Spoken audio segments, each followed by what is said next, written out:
Bonjour à toutes et à tous et bienvenue sur ce nouveau partage. Après un petit temps de silence, nous revoici sur une nouvelle vidéo. Et cette fois-ci, je vous tiens informé par rapport à la série de vidéos sur la fin des temps qui est actuellement en pause et reviendra, je l'espère, si le Seigneur nous le permet. Cette semaine, je voudrais regarder un sujet qui peut surprendre vis-à-vis du Créateur de l'univers. Nous allons regarder à une question que je ne pense pas avoir encore abordée jusqu'ici. Je pourrais peut-être me répéter, mais sous une forme nouvelle.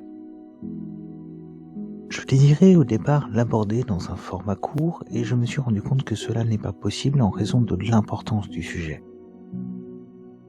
Nous allons donc devoir reprendre les bases de la réflexion avant de nous aventurer dans les délices de la vérité.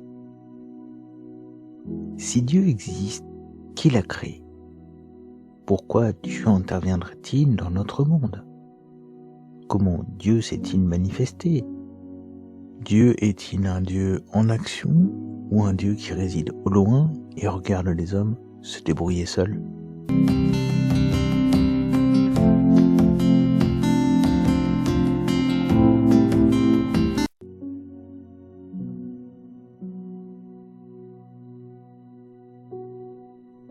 Pourquoi vouloir reprendre cette base et analyser cette dernière ? Pour rétablir la vérité en premier et pour permettre de comprendre notre sujet d'étude ensuite. Cela nous permettra aussi de mieux appréhender qui est l'Éternel, le Créateur de l'univers. Pourquoi et comment il s'est fait rédempteur pour nous, appliquant son droit de rachat par le prix payé, afin de nous retirer de la main de l'ennemi. Si le premier point est erroné, Dieu n'existe pas. Ce n'est alors qu'une fable, un mythe, une religion, une illusion de plus dans ce monde. Ce sont les mêmes propos que ceux que Paul utilise. S'il n'y a pas de résurrection, alors Christ ne peut pas être ressuscité. Et si Christ n'est pas ressuscité, alors notre foi et notre prédication sont vaines. Et nous sommes encore dans nos péchés. Et nous mourrons sans le moindre espoir. Mais la Bible est inspirée par le Dieu de vie. Et nous allons devoir établir la réalité de ce dernier par une question qui est finalement très mal posée.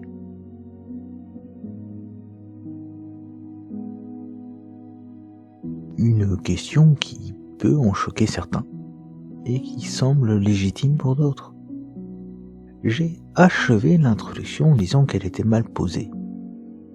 Nous pourrions demander plus précisément comment est apparu Dieu. Et encore une fois, cette reformulation ne me semble pas correcte, selon ce que nous allons voir par la suite de cette méditation. Pourquoi diraient les nations, où est maintenant leur Dieu ? Certes, notre Dieu est aux cieux. Il fait tout ce qui lui plaît. Leurs dieux sont des dieux d'or et d'argent, un ouvrage des mains d'hommes. Ils ont une bouche et ne parlent point. Ils ont des yeux et ne voient point. Ils ont des oreilles et n'entendent point. Ils ont un nez et ils n'en flairent point. Des mains et ils n'en touchent point. Des pieds et ils n'en marchent point. Et ils ne rendent aucun son de leur gosier. Que ceux qui les font, et tous ceux qui s'y confient, leur soient faits semblables. Israël, confie-toi en l'Éternel. Il est le secours et le bouclier de ceux qui se confient en lui. Maison d'Aaron, confiez-vous en l'Éternel. Il est leur aide et leur bouclier. Vous qui craignez l'Éternel, confiez-vous en l'Éternel. Il est leur aide et leur bouclier. Ce passage des psaumes explique la première chose qui différencie le Créateur des dieux que l'homme a pu se créer au cours des siècles afin de trouver des explications à ces questions lorsqu'il ne se tournait pas vers le Dieu vivant. Ce qui nous amène à notre époque, où l'homme se déclare lui-même Dieu. Rabaissons la réalité spirituelle au niveau du mythe, fable sans en comprendre les répercussions. Dieu n'a pas été créé par les hommes, c'est lui qui nous a créés, à son image, une image brisée dorénavant, qui est un point sur lequel nous reviendrons, et sommes déjà venus dans le précédent message. C'est lui qui a contacté Noé, qui a contacté Abraham, qui a contacté Jacob, Israël. C'est un Dieu d'action, de relation, qui désire être en communication avec les hommes. L'état de notre monde ne résulte pas de lui, mais de nos choix, de nos vies dans lesquelles nous laissons en dehors sa présence et son désir, en ignorant le mode d'emploi qu'il nous a fourni, sa parole dans la Bible. Mais revenons à notre questionnement. Qui a créé Dieu? La réponse est encore une fois donnée dans le premier mot de la parole. Au commencement, Bereshit. Lorsque je prenais les cours d'hébreu, l'un des professeurs a présenté l'une des interprétations. Bereshit signifie que Dieu a pensé le monde, les lois qui le régissent, dans sa tête avant de prononcer le moindre mot. B signifiant dans et Resh signifiant tête, nous pouvons comprendre la traduction de Chouraki en tête, dans la tête. Au commencement, Dieu créa les cieux et la terre était sans forme, vide, les ténèbres étaient sur la face de l'abîme, et l'Esprit de Dieu se mouvait sur le dessus des eaux. C'est ce que présentent par la science les frères Bogdanov dans certains de leurs livres, mis ici en exemple. Nous pouvons remonter la création grâce aux résidus de la lumière primordiale qui est liée au Big Bang avec toutes les lois inhérentes à la création. Preuve d'une pensée derrière cet événement déclenchant dès lors le temps que nous connaissons à l'intérieur de cet espace univers, mais aussi expliquant le temps en dehors et avant, inaccessible aux hommes, qui est appelé temps imaginaire. Que pouvons-nous alors comprendre de ce temps et de celui qui l'habiterait? Que ce temps connu avant et celui en cours forment l'éternité, et que celui qui l'habiterait serait alors sans définition de temps, éternel, et qui n'est pas engendré ou créé comme notre création, dont il est l'auteur. Dieu n'a pas été créé, il est, existant depuis toujours, sans avoir eu de raison de venir à l'existence, mais désirant la partager avec d'autres, à savoir nous. Mais pourquoi alors pensons-nous que Dieu a été créé?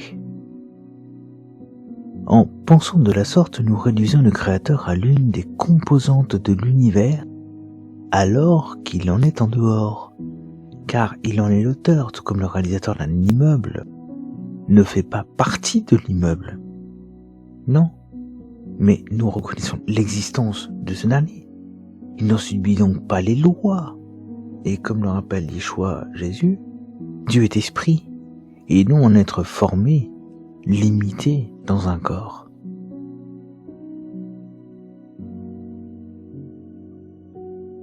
Afin de comprendre ce Dieu d'action, certains me diront, et pourtant Dieu s'est reposé de tout le travail qu'il a accompli le 7e jour, comme le rapporte la parole. Et je ne dirai pas non, mais pourquoi a-t-il fait cela? Cela veut-il dire que Dieu en a fini avec les hommes et ne serait plus là que pour les punir quand ils fautent? C'est un peu la pensée de ceux qui font la distinction entre un Dieu de l'Ancien Testament et un Dieu du Nouveau Testament. Et sur ce point, je m'insurge sans compromis, car la parole est claire, il n'y a aucun nombre de variations dans le Seigneur. La vérité est que Dieu est saint, et cela implique qu'il y a autant l'amour que la justice en lui. Ce que nous pouvons le présenter de façon très schématique, par l'amour est venu se donner à la croix, tandis que la justice s'appliquait sur la croix, car les deux sont indissociables en Dieu. Ne pas reconnaître l'une de ces facettes serait ne voir que le verre à moitié plein ou à moitié vide, ce qui serait dès lors une vision erronée de sa personne, de qui il est. Et nous allons y venir, car Dieu ne peut laisser sa création chuter, se détruire et être détruite sans intervenir. Il est le seul capable de la guérir, la restaurer comme à l'origine, le seul capable de consoler les âmes déchirées, de soigner, penser les blessures invisibles les plus profondes dans le niveau spirituel. Et c'est ce qu'il avait promis, comme nous l'avons vu dans la vidéo précédente. Je vous aspergerai d'eau pure et vous serez purifiés. Je vous purifierai de toutes vos impuretés et de toutes vos idoles. Je vous donnerai un cœur nouveau et je mettrai en vous un esprit nouveau. Je retirerai de votre corps le cœur de pierre et je vous donnerai un cœur de chair. C'est mon esprit que je mettrai en vous. Ainsi, je vous ferai suivre mes prescriptions, garder et respecter mes règles. Vous habiterez le pays que j'ai donné à vos ancêtres, vous serez mon peuple et je serai votre Dieu. Tout comme il avait promis de circoncire le cœur des descendants d'Israël, l'Éternel engage sa personne dans ses actions. Tout comme il promet de réparer avec une nouvelle forme qui ne pourra être brisée, l'alliance, qui proviendra contre les portes de la gêne elle-même, contrairement à l'ancienne alliance brisée par Israël. Ce que nous voyons dans la déclaration faite en Jérémie 31, versets 31 à 34. Dieu n'en a pas fini avec les hommes. Un jour viendra un jugement pour chacun d'entre nous. Mais dans l'attente de ce jour, le jour de l'Éternel, nous pouvons accepter sa proposition. Nous pouvons voir que l'Éternel désire agir afin de nous laver, nous purifier, nous donner un cœur selon le sien, nous donner son esprit afin de suivre sa loi de vie, nous faire habiter dans le pays de lait et de miel. Il a promis de nous faire habiter, nous faire devenir son peuple et que nous fassions de lui notre Dieu.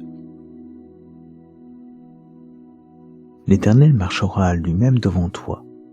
Il sera lui-même avec toi. Il ne te délaissera point. Il ne t'abandonnera point. Ne crains point et ne t'effraie point. Des promesses que nous retrouvons tout au long de la parole, la Bible, dans le Tanakh, Ancien Testament, comme dans la Brit Hadasha, le Nouveau Testament.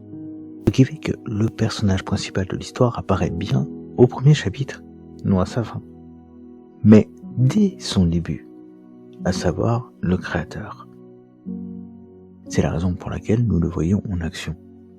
La raison pour laquelle il l'avertit de ce qu'il va faire, et de ce que nous risquons, quand nous ne cherchons pas à suivre ses avertissements. Mais ici, c'est un encouragement de plus car notre Dieu ne se tient pas loin de nous. Il désire être avec nous et nous retrouvons cela dans les propos de Yeshua, Jésus. Et je prierai le Père et il vous donnera un autre consolateur pour demeurer avec vous éternellement, savoir l'esprit de vérité, lequel le monde ne peut point recevoir, parce qu'il ne le voit point, et qu'il ne le connaît point.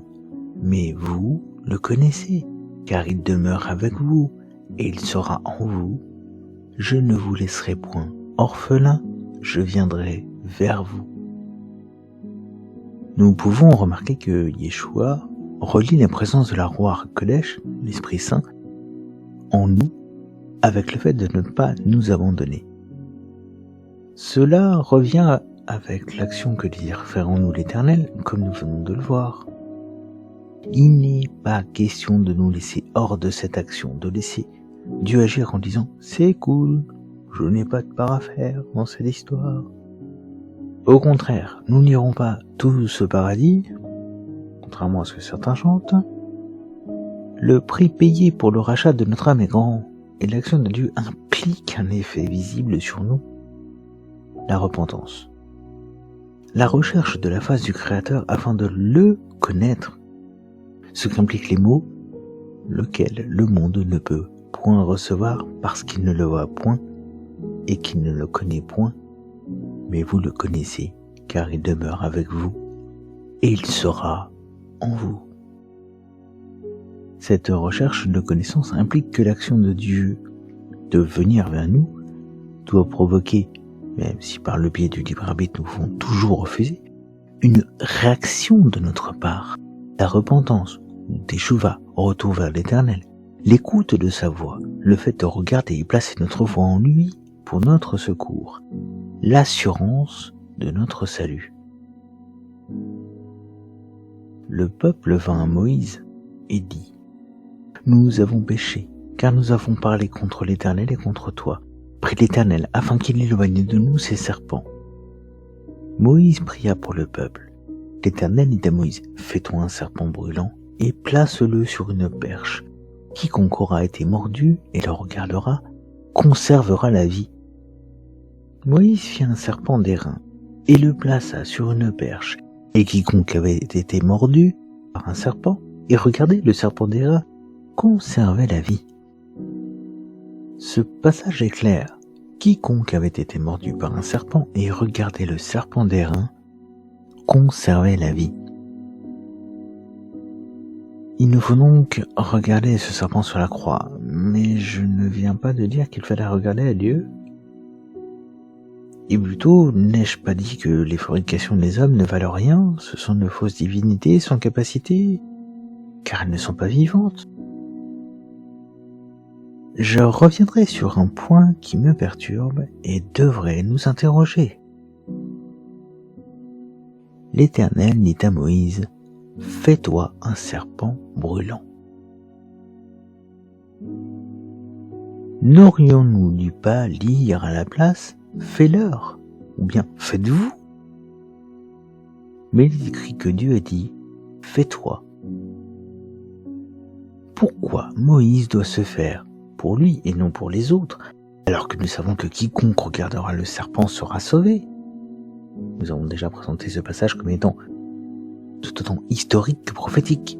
Ce « fais-toi » adressé à Moïse s'adresse alors au Messie. Mais que pouvons-nous en conclure? Ce « fais-toi » annonce l'incarnation de la parole dans la chair et nous amène à notre prochain et dernier point sur comment Dieu est un Dieu d'action et comment il s'est fait pour lui un serpent d'airain qui permettra de sauver l'humanité.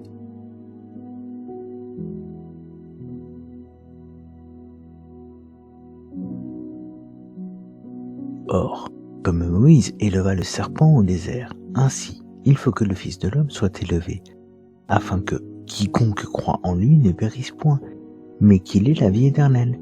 Car Dieu a tant aimé le monde qu'il a donné son Fils unique, afin que quiconque croit en lui ne périsse point, mais qu'il ait la vie éternelle. Nous retrouvons dans les propos de Yeshua, Jésus, l'annonce prophétique dont nous venons de parler. Mais ici encore, il n'est pas dit que Yeshua Jésus se fait un serpent d'airain, mais l'Éternel se fait un serpent d'airain en la personne du Fils, Yeshua Mashiach, Jésus-Christ. Ah, vous voyez, vous détournez les textes pour arriver à votre doctrine. Les chrétiens ne tiennent sur rien. Mais Yeshua résout lui-même cette supposée contradiction plus tard. Car Dieu révèle chaque chose en son temps, et l'évangile de Jean ne fait pas exception à cette manière de faire du Créateur. Je suis le bon berger et je connais mes brebis, et mes brebis me connaissent. Comme le Père me connaît, je connais aussi le Père, et je donne ma vie pour mes brebis. J'ai encore d'autres brebis qui ne sont pas de cette bergerie. Il me faut aussi les amener, et elles entendront ma voix. Il y aura un seul troupeau et un seul berger. À cause de ceci, le Père même, c'est que je laisse ma vie, afin que je la reprenne. Personne ne me l'ôte, mais je la laisse de moi-même. J'ai la puissance de la laisser, et la puissance de la reprendre. J'ai reçu ce commandement de mon Père. Personne ne me l'ôte, mais je la laisse moi-même. J'ai la puissance de la laisser et la puissance de la reprendre.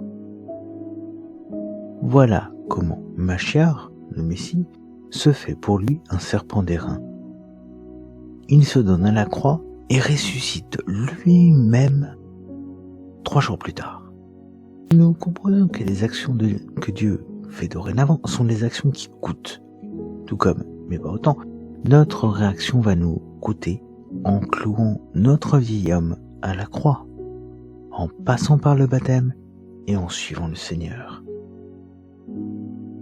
Nous voyons d'ailleurs dans le message adressé au Deutéronome que nous avons cité un peu plus haut 6 verbes en un seul verset, préparant le passage du Jourdain que Dieu désire agir et qu'il y a une réaction attendue de notre part, comme l'Éternel désire que tous les hommes se repentent, si cela est possible, mais leur laisse le libre arbitre. Ce passage nous dit aussi que l'incarnation était nécessaire et prévue par le Seigneur, même si je n'ai pas été exhaustif dans les passages utilisés dans ce partage. Cela reste visible dans ceux que nous avons pu voir ensemble jusqu'ici. Quand l'heure fut venue, il se mit à table avec les 12 apôtres.